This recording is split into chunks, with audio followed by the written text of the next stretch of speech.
I'm Bob Peck, and this is Karmic Relief.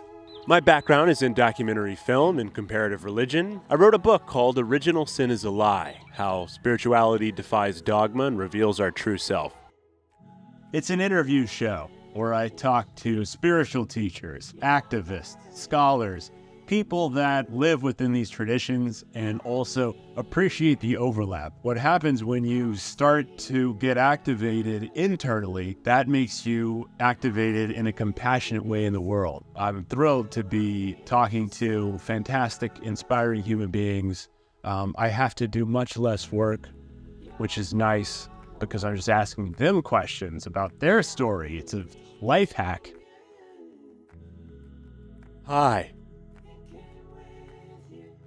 One of the questions is, it says, like, what's the deal with reincarnation? And it basically says the only question that you should ask about reincarnation is it useful? Oh, is it useful? Is it useful? If it's useful to you in your understanding and awareness of how this all works, great. If it's not, if you're very obsessed with the fact that you think you were Benjamin Franklin, right, and Cleopatra, and it's like, because the ego can snag on to any of this. Any of it. Both academic scholarship in a grounded way of understanding the texts and the traditions has value, alongside of the authentic mystical experience, which requires no book. The snow falling on the mountaintop, the song of the wind playing for the leaves. So I'm trying to balance both of those worlds. I think that there's a lot of mystics on the internet.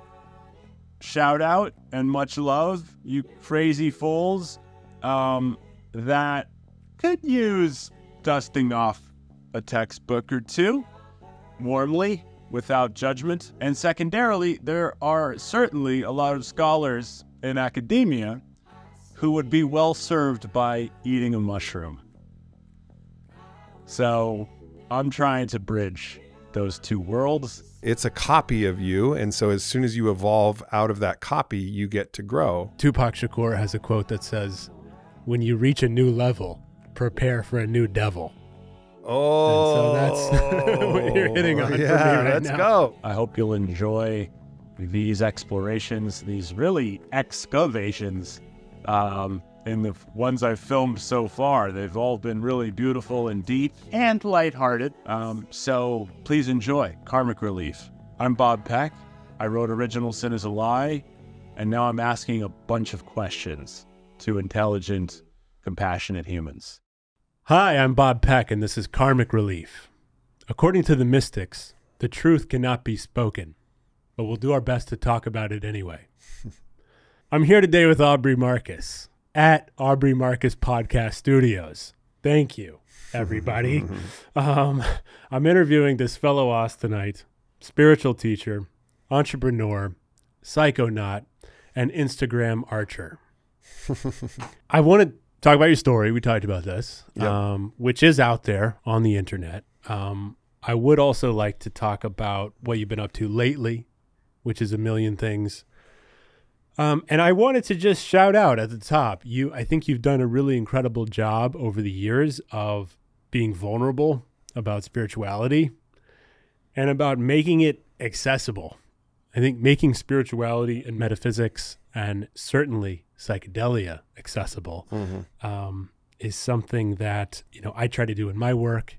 And it's something that you've done very successfully, I think, to types of people who aren't typically interested in spirituality, metaphysics. I've seen the comments, I've seen the threads online. There's a decent amount of people who thought spirituality, or at least religion, was BS. And then a few years later, they're a certified psilocybin experience instructor, thanks to AMP. So deep bow to that. Hopefully we'll get into that too, in terms of like the use me, Lord, let me be a vessel for sharing this. Put me to good use. Put me to good use, man. You were also very kind enough, speaking of AMP, to have me on last year. What's up, Derek? Glad to be back. And I'm pretty sure 90% of the reason that you had me on was because of my book title, Original sin is a lie. Yeah. Maybe 10% was because of meditations at Meta. But gratitude for your generosity there. Okay. Jumping into your story, I want to talk about all the things you're working on. But before that, who were you? What happened? And who are you now? That's an easy one. I was always somebody who was interested in understanding the bigger questions about life. Like, I was always thinking big and trying to grapple with the biggest thing that my mind could possibly grapple with at the time. So as I developed in intellectual complexity, the questions developed with intellectual complexity. And, the first time I encountered religion, and we might have talked about this on my podcast, was when I moved to Texas from California.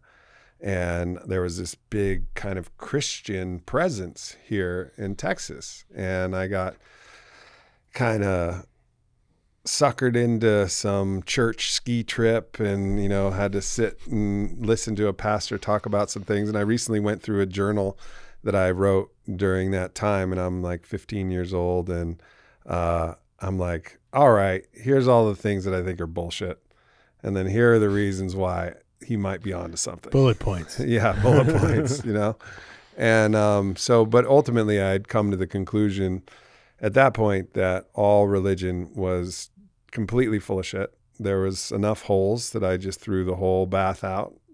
There was no baby. There was just all putrid bathwater of, sin and guilt and fear and shame and nonsense. And too many stammering hesitations from youth group pastors right. Unable to answer your question. Right. And then I, had the blessing, and it was a blessing from my father. He sent me off to do a kind of vision quest with a shaman. And I did a combination of MDMA and psilocybin, and I felt my body disappear and evaporate into and dissolve into the oneness of all being. And then I was like, oh shit, I got to rethink some things, because there is something to the continuity of consciousness and the unborn, undying essence of who we are that I could only use words like soul to describe at that point.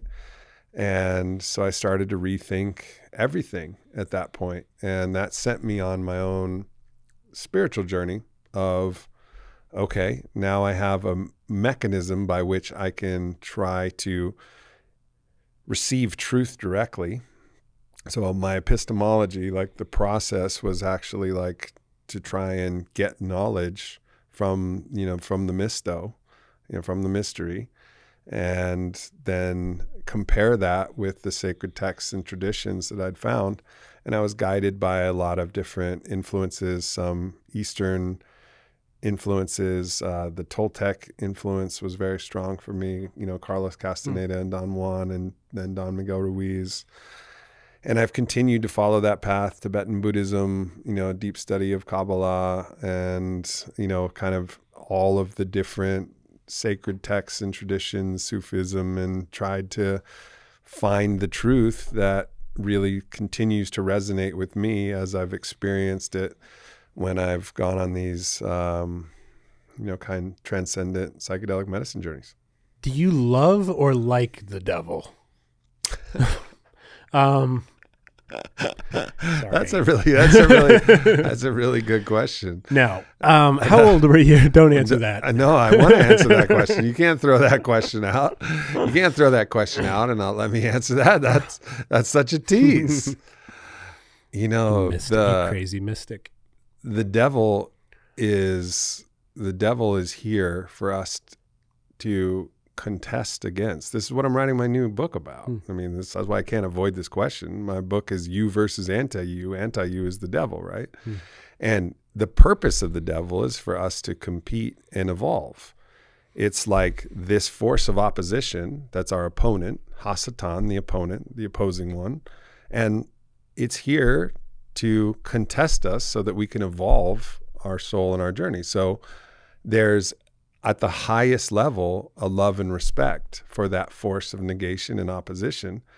But you can't like that motherfucker because he's trying to ruin your life.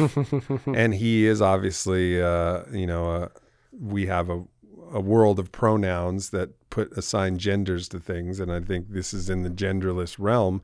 But fundamentally, like, this is the force of negation and opposition, and it's a motherfucker, and it's here for us to evolve.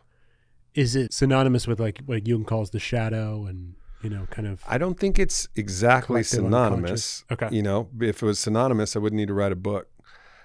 So you covered it. yeah. So like it's not exactly not that. Yeah. And it's not exactly not the devil, and it's not exactly not Stephen Pressfield's resistance, and it's all of these things, and it's a synthesis through them all. It's a synthesis of all of these. All of these are, prisms by which we can take a glimpse of the ultimate darkness, just like we can only take a glimpse of the ultimate divine as well. It's hard to grasp wrap your whole hands around, the angel, just like it's hard to grasp your whole hands around the devil or the anti-you. But so all of these things have their own truths, and all of these things have their own perspectives. And I appreciate and value all of those, but I'm trying to synthesize those and then come up with basically a battle plan to say, all right, now that you've spotted it and you spotted how it influences in you, as you, and through you, and beyond you, what are you going to do about it? Like, what are the moves that you make? That's fantastic. I'm stoked.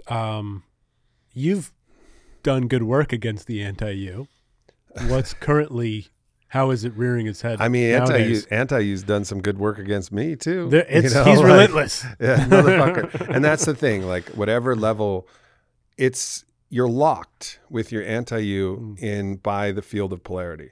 So the further you go and reach towards your potential, the stronger your anti-you gets. It's like a carbon copy of who you are right now. So it's as powerful as you are in any given moment. And that's what allows it to contest against you. And what drives your evolution is you are the only one that can evolve moment to moment to be a little bit better. And that's what drives evolution. So you can always beat it because you can evolve, and it can't. It can't evolve past where you evolve. So you're always one step ahead because you're actually leading. It's only a projection. Exactly. Yeah. It's a copy of you. And so as soon as you evolve out of that copy, you get to grow. And so as I've grown, anti-you has grown in its complexity and its insidiousness and its nefariousness. And also I'm pointing my fucking laser sighter right on his, dark black hole third eye.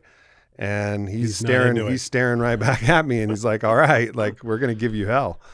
Tupac Shakur has a quote that says, when you reach a new level, prepare for a new devil.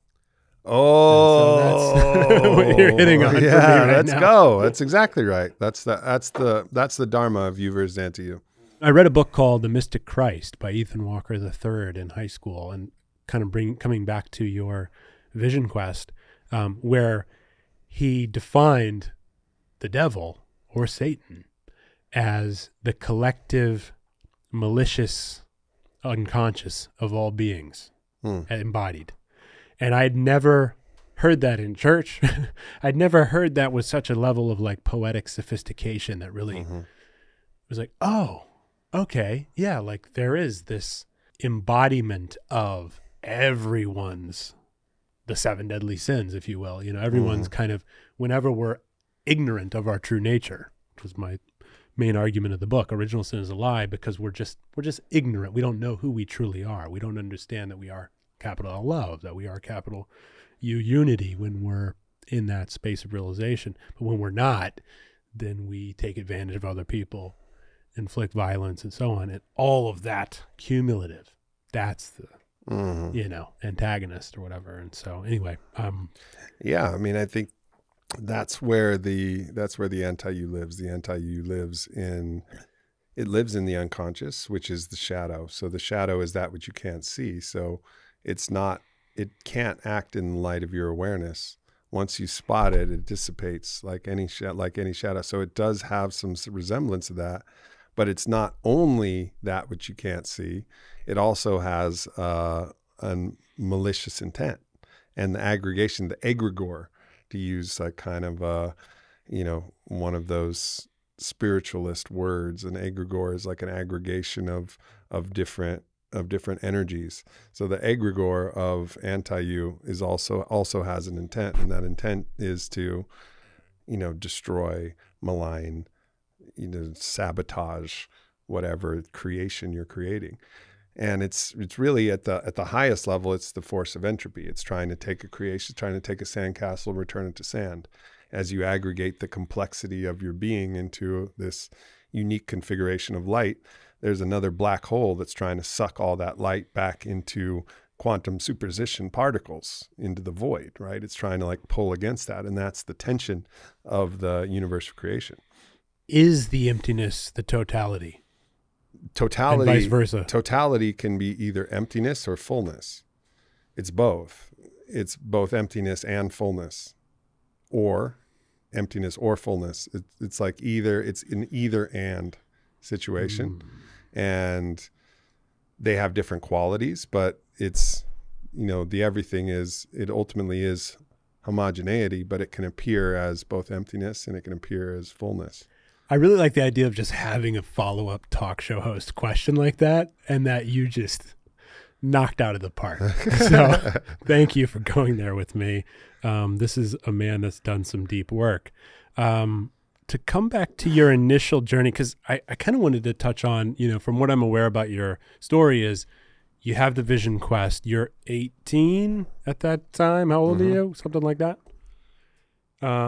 And shout out to the indigenous wisdom and native traditional methods of spirituality that rocket shipped you and so many of us to new levels.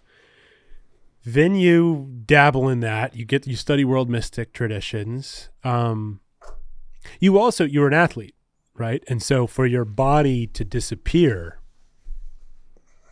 talk about that for a little bit. I think like in terms of the physicality, there's obviously, because you're still working out. It doesn't mean disregard the body, but it just means no. It actually, in the absence of something, you're actually able to see what else is there. So the body is so loud and it's so in the forefront that until you actually push it into the background, you can't see the subtle ether that's behind it.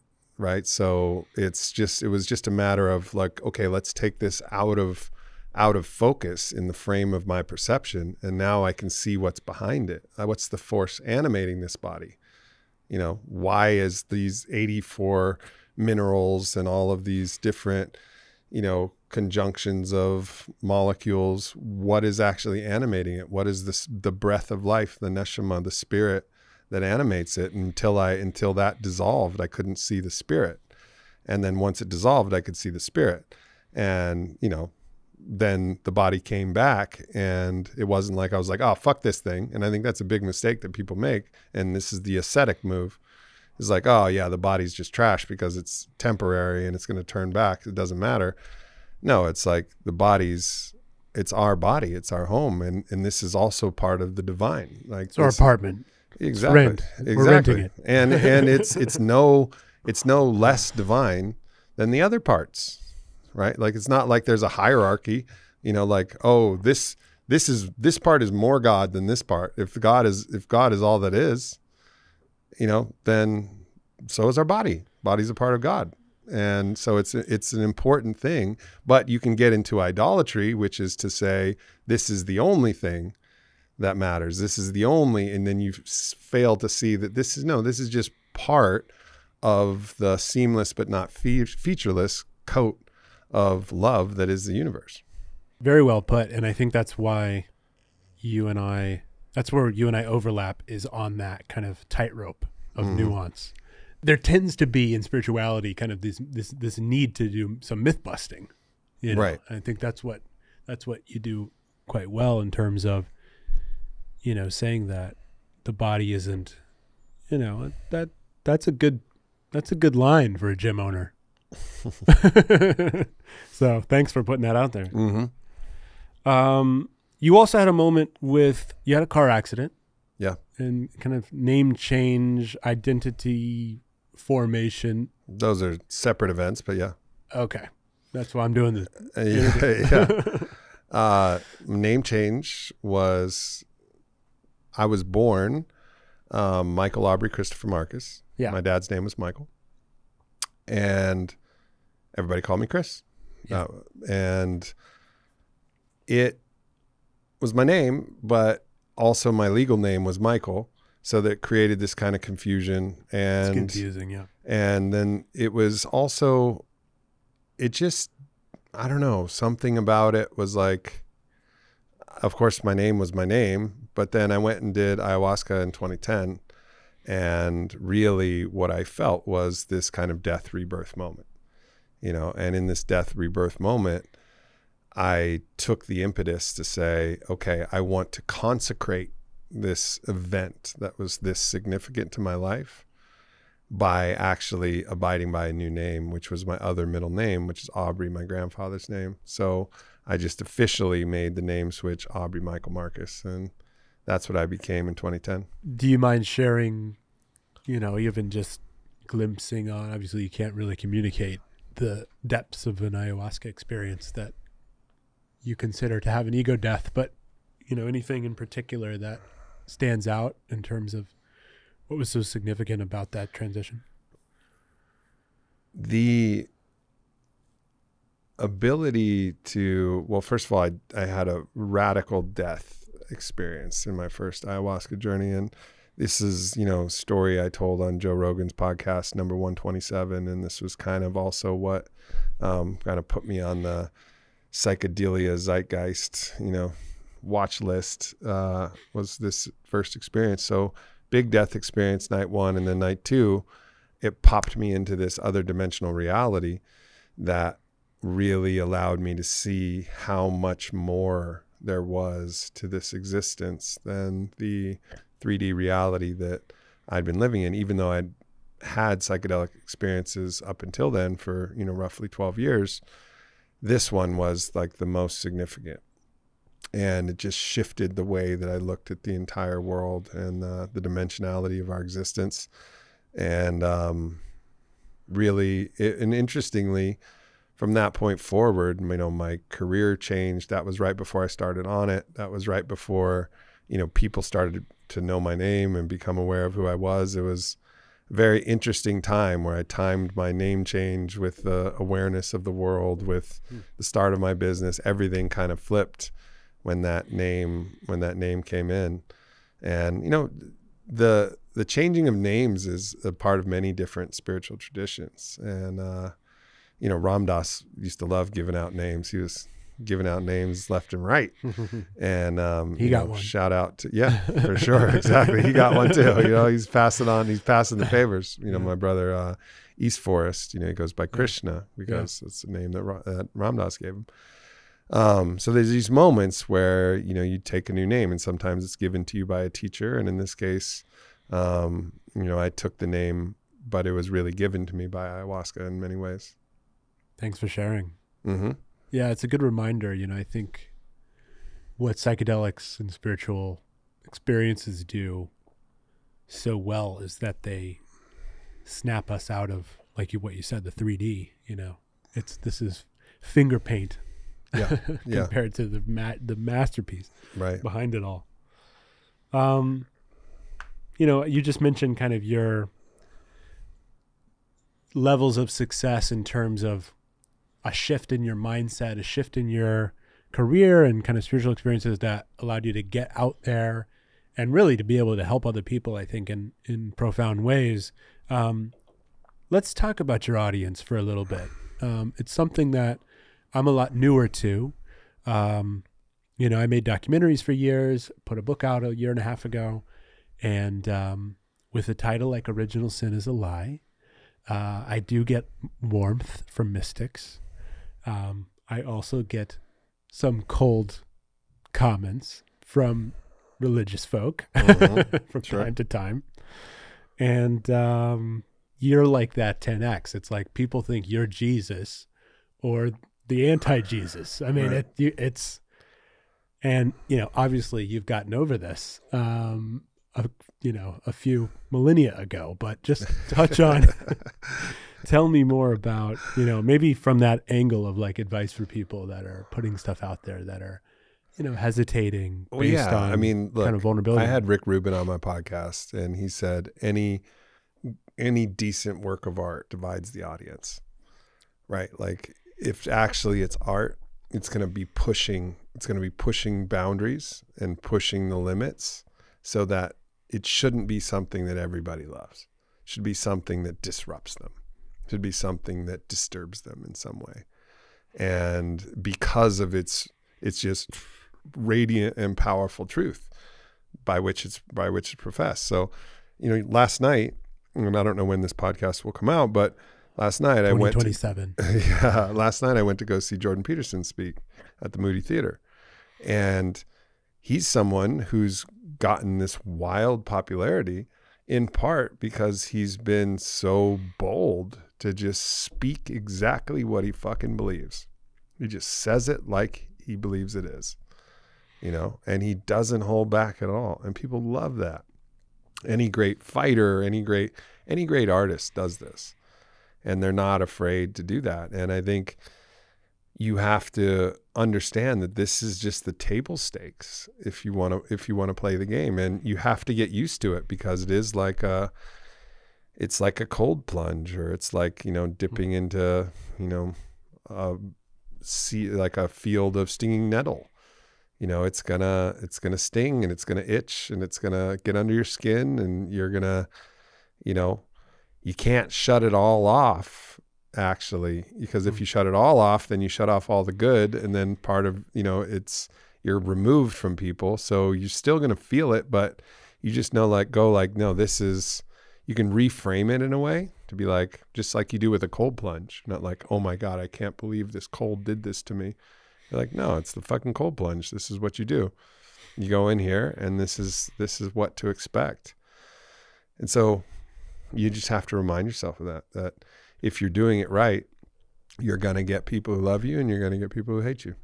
There's an incendiary quality to just going for it. There's a pretty good line that I like from this guy, Siddhartha Gautama, from a couple thousand years ago. He said, "They blame those who remain silent. They blame those who speak too much. They blame those who speak in moderation. There is none in the world who are not blamed." It's from the Dhammapada, from Buddha.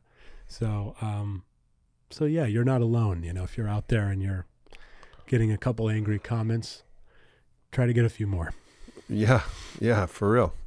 And then go to Aubrey's page and join the conversation. Speaking of Buddha, let's talk about kind of some of your influences, and like what I'd like to touch on with you is like authentic spirituality, mystic traditions, and also like New Age, which is a term that, I think applies to you and I. There's pros and cons to all of these, and maybe we could talk about some of those. New Age doesn't apply to me. Okay, so that's the thing. So I think when a lot of people say New Age, they think it has a pejorative, It has this negative connotation. And to me, it really is like, don't people just sit around and say, gosh, if only we could step into this new era of brotherhood and like where we appreciate all the world religions. I think there's a difference between the more beautiful world our hearts know is possible, like Charles Eisenstein said, and a new story for a new humanity, as Mark Gaffney would say, and New Age. New Age is the commodification of spiritualism. And it's actually the reduction into certain trivialities and certain kind of dogmas, and it has its own language, it has its own thing.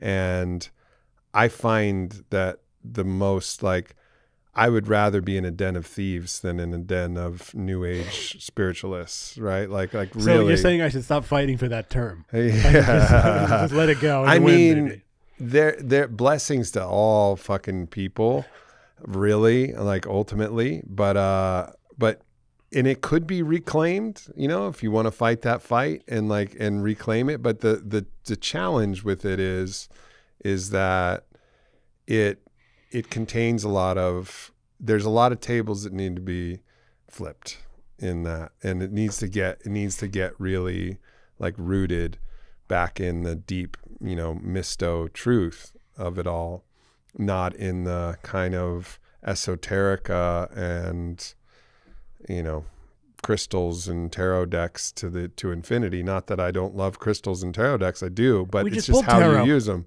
Yeah. It's like what's your relationship with it? What's the grounding cords that go through it? It's the difference between some plastic version of, McDonald's Christianity and like deep Christian mysticism, or like how deep are you going to go?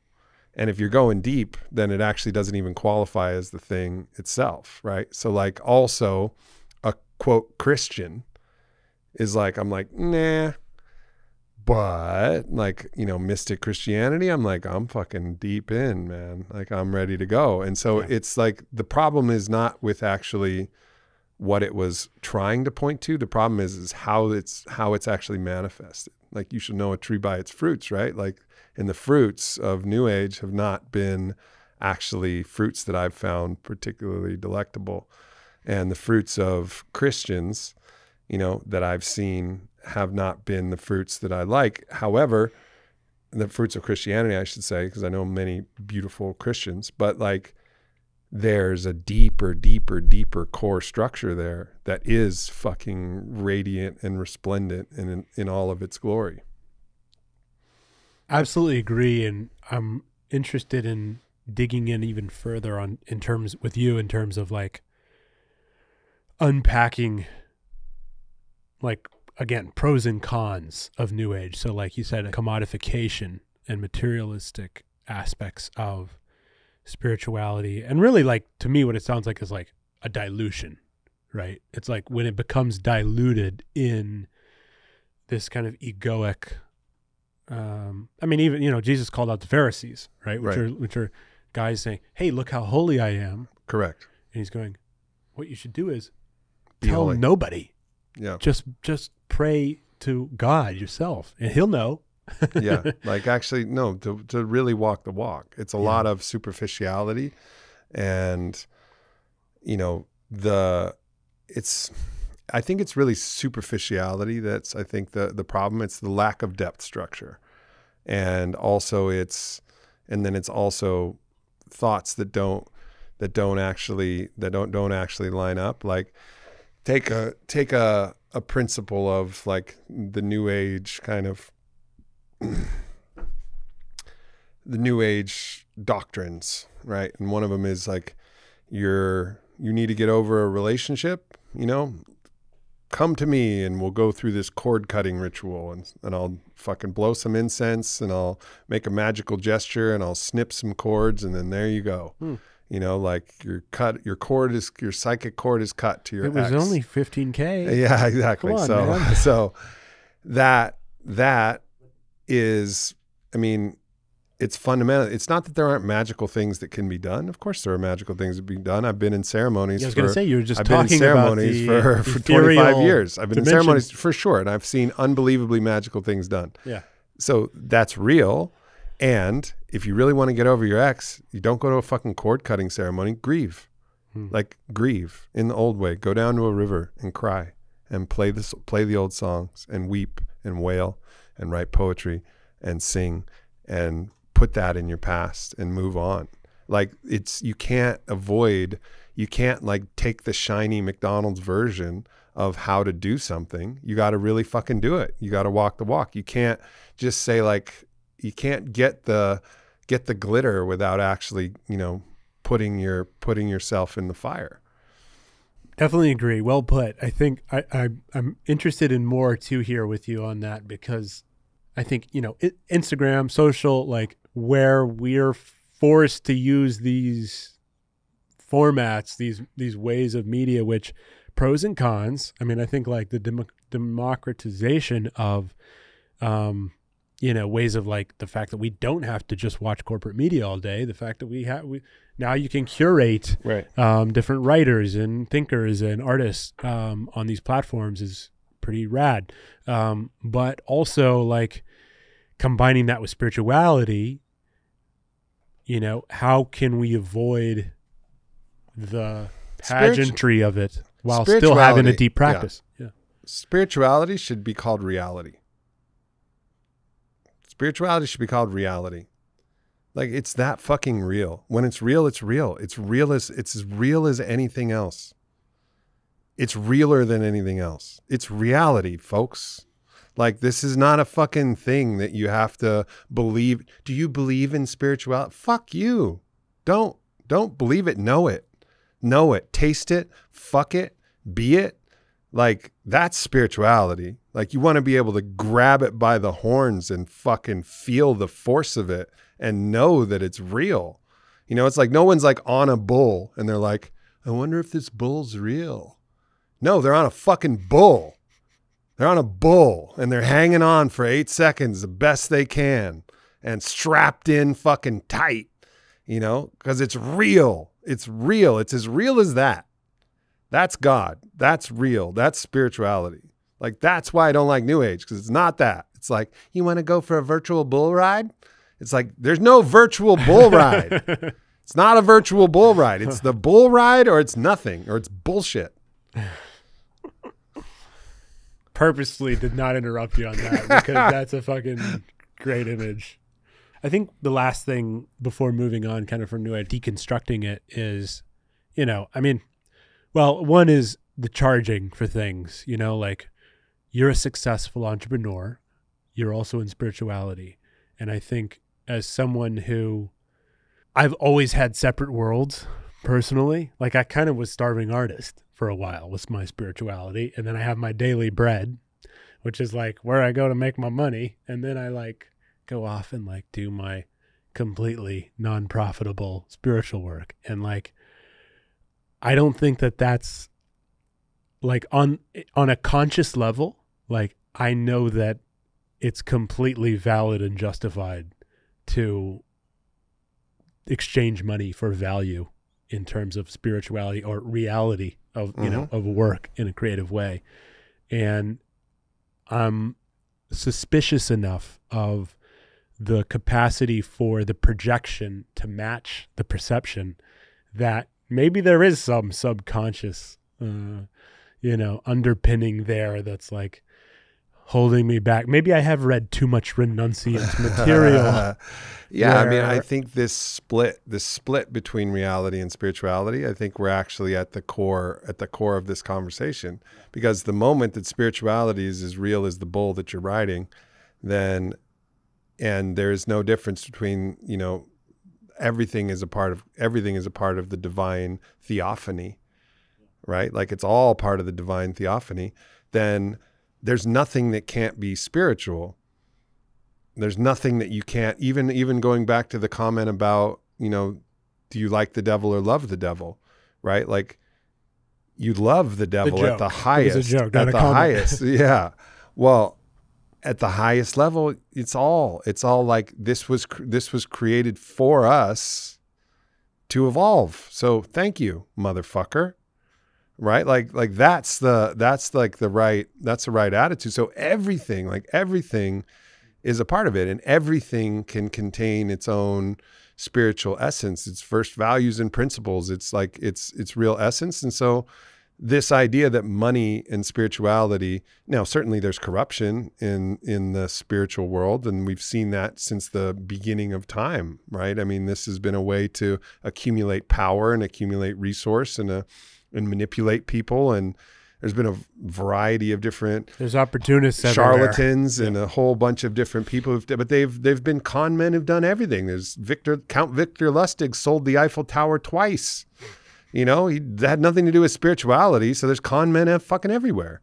So just disambiguate between a con and actually something that's real. Is it a con or is it real? If spirituality is reality, then there's some reality that someone has to offer, and that reality has a value. I'll fucking sell it. Of course, exchange goods for it. Like, there's no part of me that buys into this bullshit that, oh, you can't charge for anything. What the fuck are you talking about? It's reality. You can't charge for reality? Well, good luck. Good luck. Hopefully you have a great journey foraging for fucking shrubs and mushrooms and berries and, fashioning your own bow out of the wood of home tree, and, you know, blessings to you on your journey where there's no monetary exchange. But that's not the world we live in. We live in reality, and spirituality is reality. And so money is going to be exchanged. It's just, is it bullshit or is it not? Is it a con or is it real? And that's, I think where, for me, it's easy, you know, but people will still get all up in their feels about it. You know, how ayahuasca should never be charged. Well, how the fuck do you think they're going to feed their families? You know, like, how are they going to feed their families? And well, have they not devoted years of their life to exactly it? In their village, you know, like, well, in the indigenous way, they lived in a tribe, and there was a fucking division of labor, and they still exchanged goods. This person was serving ayahuasca. This person was hunting fucking tapir and carving meat and gathering berries. And this person was collecting water, and they were sharing it. Right. And it was a smaller economic system, but there was still an exchange of goods. We're tribal creatures. We always exchange goods and shared goods or traded goods. Oh, you have this thing, you made this thing, cool. I have this thing. I'm going to give you an experience. You give me this thing.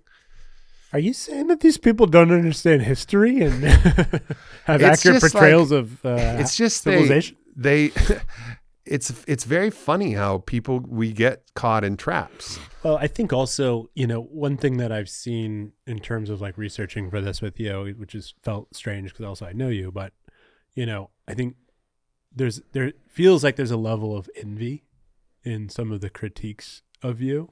And I think a lot of that, like charging for this and charging for that, like comes from the fact that people, you know, like, it's a guy that works at Dairy Queen, you know, in Topeka, sure, Kansas, and like has a different life and like, you know, expresses some level of, you know, envy or jealousy or whatever for like, you know, you've done well. You got a lot going on. That's really super exciting. And, you know, I think that, you know, what I would say to someone like that is there's a level of sincerity that you have in all of this. And the fact that even just that you know, had me on and you're trying to discover, you're trying to empower, you're trying to enable people to succeed. And that's what a lot of like your mission is about for a long time. And so, you know, I think it's just people not being able to see that. Instead, they're just caught up in it's the story. It's the story of Cain and Abel, and Jordan Peterson just broke that down, you know, fresh and with his own insight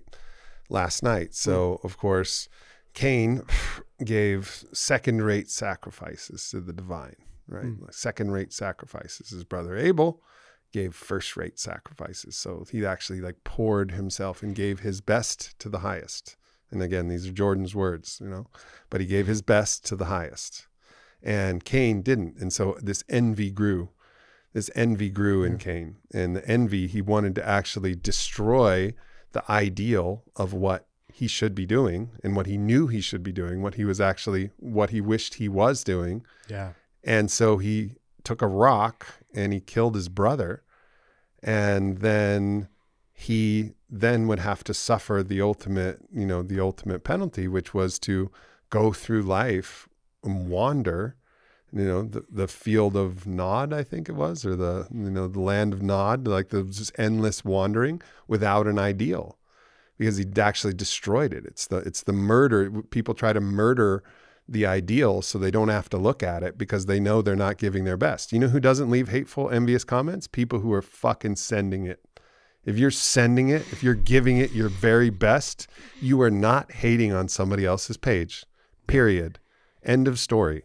And so it's all the Cain and Abel story over and over again. You know you're not sacrificing. You know you're not putting in the labor and the grind and the work and the effort to get your results. So you try to disqualify what they're doing, and you do all of these things to make it seem like that ideal doesn't exist. You know, so people want to say like, oh, must be nice, you know, daddy's money. My dad fucking lost his mind before I started on it. He never even got to see me succeed, you know? But people want to do that. Why? It's Cain and Abel. They want to destroy the ideal that somebody could actually, yeah, sure, my dad did make a lot of money, but didn't influence my ability to build on it. I got money from my friend Bodie and my friend Howard, and $110,000 turned into a 9-figure exit 11 years later.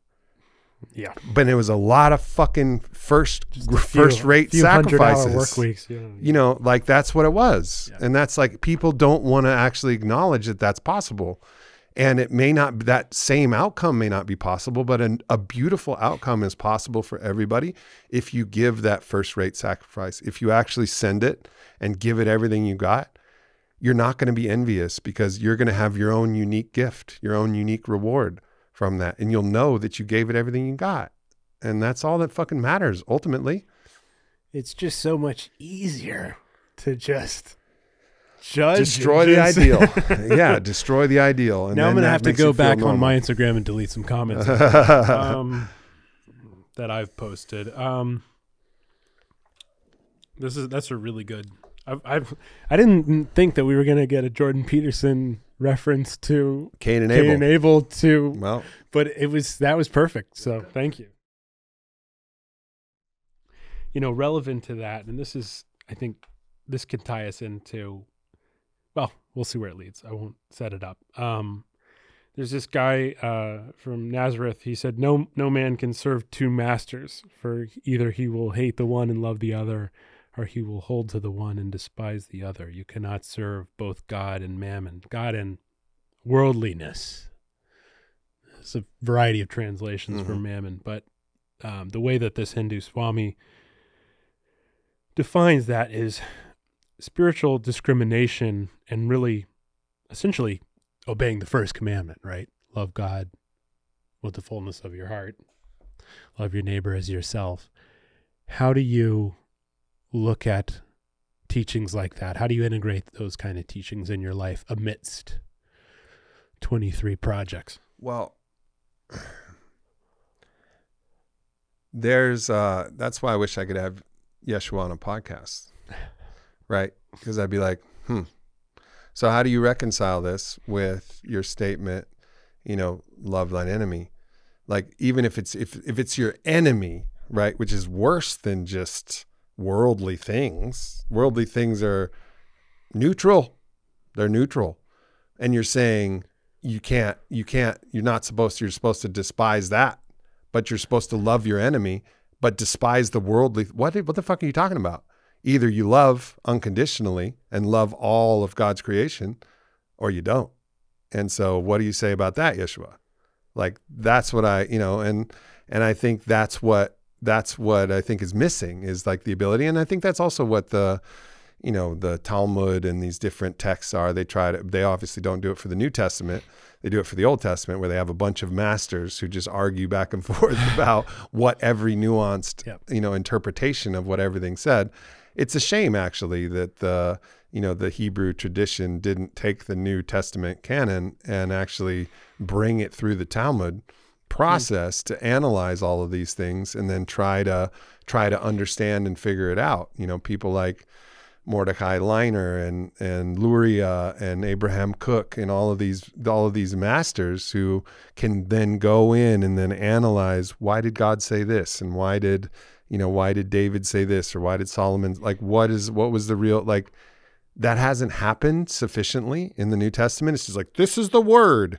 And it's like, okay, well, let's figure it out. And I think I appreciate that about, people in the modern context who are willing to say, like, all right, no, this has been through a lot of different, first of all, this is not an immediate account. This is not like on record, this is written down years later, edited, hundreds of years later. It's gone through a variety of different processes. So there's quite a real possibility of actually clerical error in this, and quite a big possibility of manipulation by the Council of Nicaea to write things in a certain way.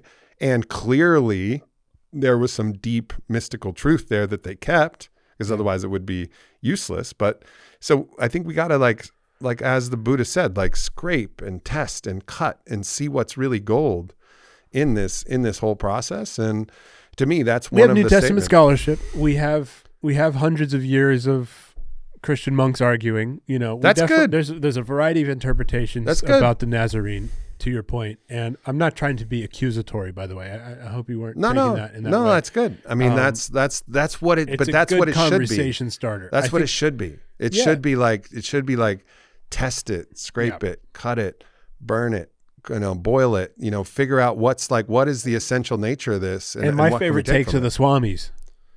I Yeah. like the guys who are outside of the tradition, who are just really, really deep in their tradition, who have contacted the divine in their own other side of the world, capacity.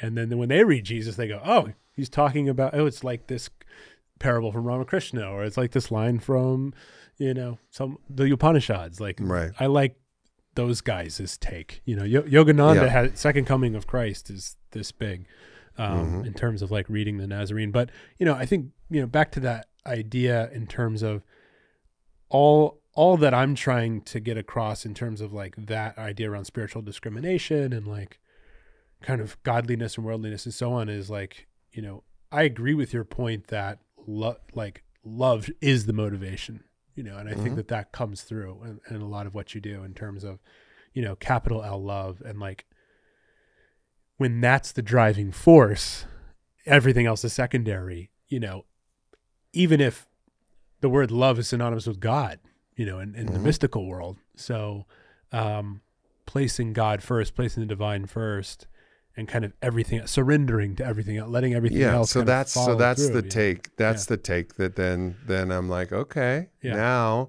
we're in accord. Now I've found the modern day monk who's willing to interpret this and actually play with it a little bit. Because what I don't like is that path of asceticism, which says this is holy, this is profane, just by its very nature. It's another form of original sin. Like I once, I wrote a poem called "I Found God in a Strip Club." Like talk about like heresy, right? But it was true. Like I went to this new age kind of circle gathering, and it was like gross. There's no, I don't feel the divine here at all.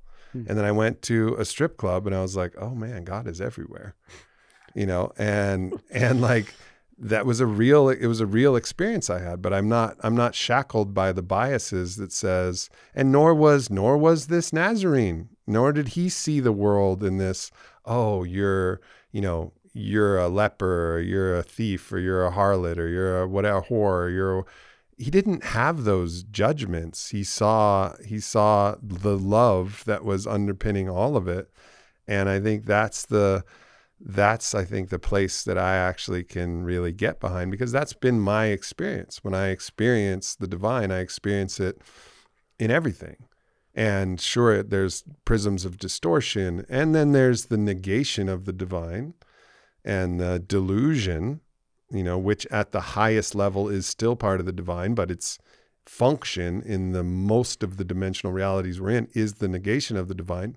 You can call that out too, but still hold love for it at the highest level, which is love thine enemy. But I think this split that people have made where they've tried to say, oh, the body, we just got to get this out of the way. It's the wrong move. It's like, through my body, I envision God, right? Homo imago Deus. Isn't that how it goes? And that is, I think that's really the pathway, is like actually, instead of saying, let's just get rid of this body thing. Well, you're going to do that anyways. You're going to die. Don't worry. You're going to get there. But while you're here, why not actually go into the body, unlock its secrets, find the divine that lives within, and then be able to ride this fucking cosmic God starship and fucking ride it like until the wheels fall off. Yeah. Use it. Yeah. Use me, Lord. Yeah. I mean, to the earlier point around myth busting, and like the nuance to the point around like the duality, the polarity is wrong. Like, I agree with that. I think, what he says is, don't lay up your treasures where, moths will eat the clothes, and you can't take the gold with you. That Bob Marley references a few times. Save your soul, don't sell it for silver and gold, is in Matthew. He's just saying that there's a lot of emphasis that people put on this stuff, And that's, sure. to your point earlier, that's idolatry. It's idolatry. Yeah, because like that's all of those are the sandcastles, but you got to see the sand. Yeah, you got to see the sand as well as the castle. You got to see the 5-story sandcastle. Yeah. And then they get bigger and they get bigger and bigger and they weight you down. I once had a vision in ayahuasca journey, and it was a vision of a bear. And in this vision of a bear, this bear had all of this gold on him, was just iced out bear, right? Like big fucking heavy crown and chains and rings and all of it was weighing him down and holding him down. And he looked so unhappy. And I went up to the bear and I said, bear, why are you unhappy? And he goes, I used to just be a bear and I was free. And then he just shook off all of his gold and took me on a ride, rampaging through the forest. Right? I haven't told that story. That's not a commercial for ayahuasca. I haven't told that story in a long time, but that is true. We can become shackled by our attachments to the things. Yeah. And these things are ephemeral, and enjoy them, like ghost ride your whip. It's all good. Like have fun. But don't get so attached that if you lose it, your life is ruined. Like that image of people jumping off buildings when the stock market collapsed in the 1920s, right? Yeah. Like you're so attached to money that you'll throw away your whole life if you lose it. Like, what about life? What about the value of life itself? What about the value of your spirit and your soul? So there's a lot of these things that are pointing in the right direction as a counter reaction and a correction to the overemphasis on the physical material, which is this form of idolatry. When we place this actually not in right relationship, but in front of, as like a graven image of the divine, instead of actually seeing the divine that lives in it and as it and through it as well, it's like including it. And also you can't make the move of saying this is all everything, like this is an idol. Every gold chain is I'm fucking wearing one now. I love it. It has a sword on it and it's got it's amazing and it means something to me. And I wear it. I actually wear this in ceremonies because this means something to me. The sword of discernment being like, and the golden energy, like gold as the consecration of that golden universal loving. Yeah. A sword. So it's not like I don't like things, but also like if I lost this chain, I'm not going to fucking jump off a building. I'll be sad. It's a sacred object of mine, but okay, then back up. Yeah. I didn't lose my life. It all I didn't melt away before. Exactly. Yeah. Really well put. And I'm really glad that a multi-entrepreneur just talked about the graven images of the sandcastles of materiality. Thank you. Do you want to talk about anything you're working on now, like Fit for Service and the new books and stuff, which I can definitely go into this. We've been very conceptual, which I love. This is my shit. This is what I want to talk about. Right and I think this is this is the thing. Like there's the things that we do, and I loved all the things we do. You have my book, Own the Day. I poured myself into that book. I tried to make it funny and valuable and helpful for people. And, I think we accomplished that mission with that book. And, I'm really proud of On It, and I'm proud of, I'm currently still proud of what we're doing at Fit for Service. Derek, our tech, he came up through Fit for Service and experienced that first. And so many beautiful lives have been transformed in that. And it really feels like, that's God's work in a way. It's like, this is how you reach people and help them transform, to reach their highest potential. And so there's a lot of this stuff that I love and that I'm proud of, but there's the essential nature of who I am is like, all right, now how can I be of best use now? Like, how can I serve the, how can I give my best to the highest right now?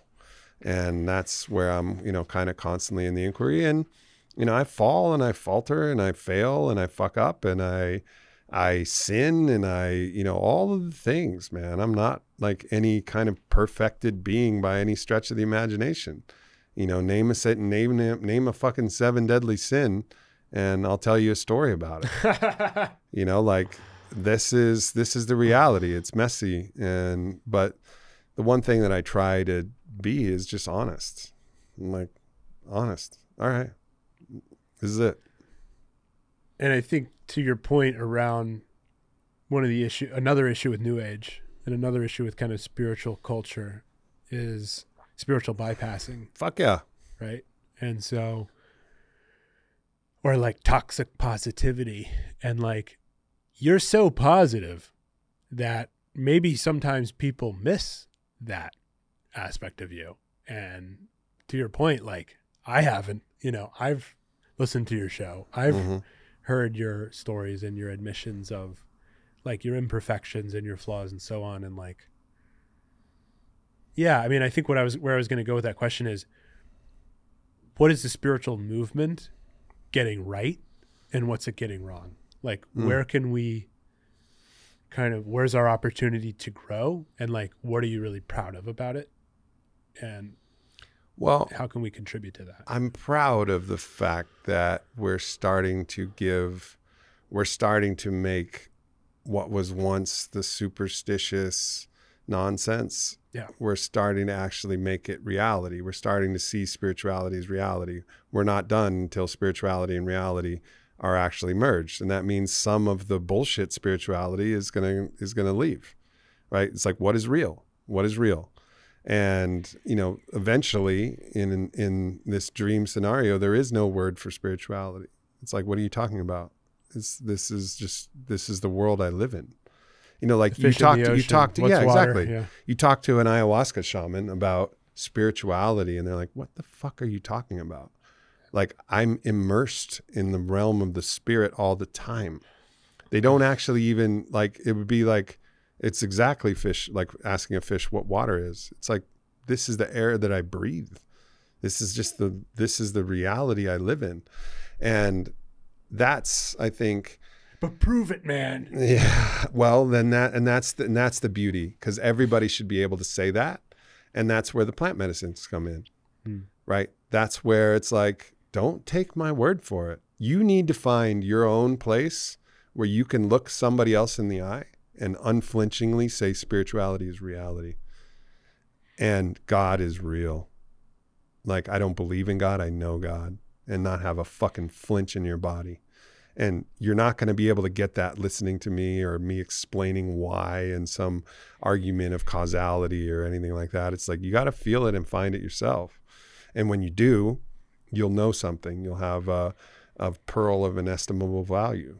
Like, this will be this treasure that you'll be able to keep, and nobody will be able to take it away from you. It's the treasure that will never fucking rust or never, the moths won't be able to eat it. It's that fucking treasure. It's your gnosis of your participation in the divine. Now, where spirituality got it wrong is anywhere that they're kind of saying that this thing is spiritual and this thing is inherently not.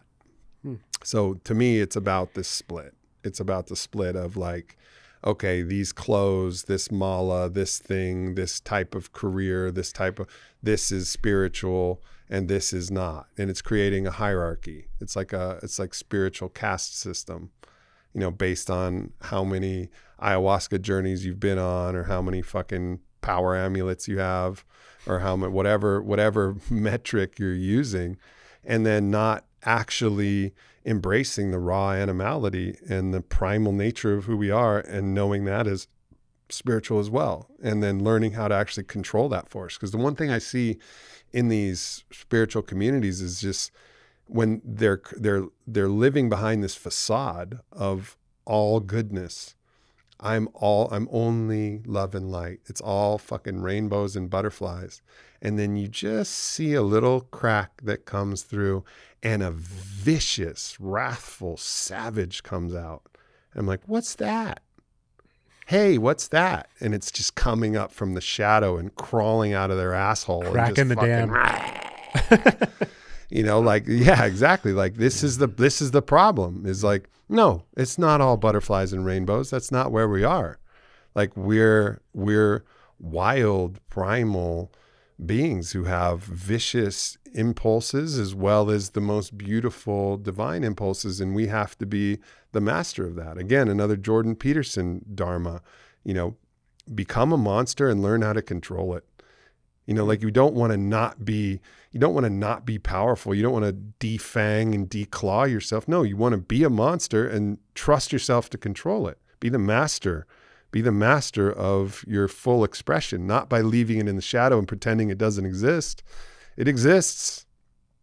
So look at it, know it is the self, love it, and say, you're not going to run my life. You're not going to run my life from the shadows. I'm going to master you. I'm going to take, this is a dragon. I'm going to take the dragon and not lock it away and not look at it. I'm going to look it dead in the eye, this fanged beast, fire-breathing beast, and I'm going to jump on your back and we're going to ride together. We're going to charge out like a lion of fire. And I think that's the thing that's missing is there's a kind of fuck missing from this kind of plasticky spiritualist world.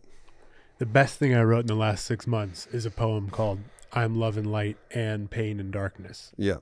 And covering the sheer totality of the experience. So I agree with you right on about that. And you've also, I think like in terms of demos, which is like so marketing-y to come down a level from like the philosophical concepts here, but like just the fact that people that go to gyms typically tend to be more secular, or like maybe it is the physicality piece, maybe it's the athletic piece. I'm not sure, but because it's not really my crowd, but it's your crowd, and you've got all these guys taking ayahuasca and just this kind of masculine contemplative scene, is so interesting to me because it's very much called for, it's right. It's as someone, you've been a big interested in the divine feminine and kind of reclaiming what the sacred masculine really means. And like, I think tying to what you're just saying about mastering the monster, is that lack of a divine masculine, that lack of an embodiment of the feminine, is that the master or the monster unleashed? Isn't that the past 4,000 years? We're starting to say, well, wait a second, we need to not be so angry and macho and torment everyone, Well, the only thing that can master the monster is God, right? Yeah. And like your actual understanding that all things have a master, and even the beast has a master, and that's the divine. And so if you split yourself from the divine and you become a separate self, a skin encapsulated ego in a perpetual game of rivalrous conflict with win-lose metrics, and everybody else is an other that you're not connected to, then you can perpetuate all kinds of different things. And this has been the history of empire is, oh, you're an other. You other over there, you're my slave. I'll kill you. I'll take your shit. I have the power, so I'm going to do it because you're another. You're not me. It's all this ethnocentrism and all this is my people, my religion, my God, it's like, it's all God. It's all one. Like we're all on the same fucking team. And so what you do to your brother, you do to yourself. What you do to your sister, you do to yourself. You can't, there's no shortcuts to that. You can't do someone wrong. In the Quechua language, they call it Aini. It's reciprocity. Like it's a law of the universe. You can't do something to someone else that isn't being done simultaneously to you because you're connected to that person. Your land. Yeah. And this is the thing. So I think there's ethno-nationalism and ethnocentrism committing terrible acts in 2024.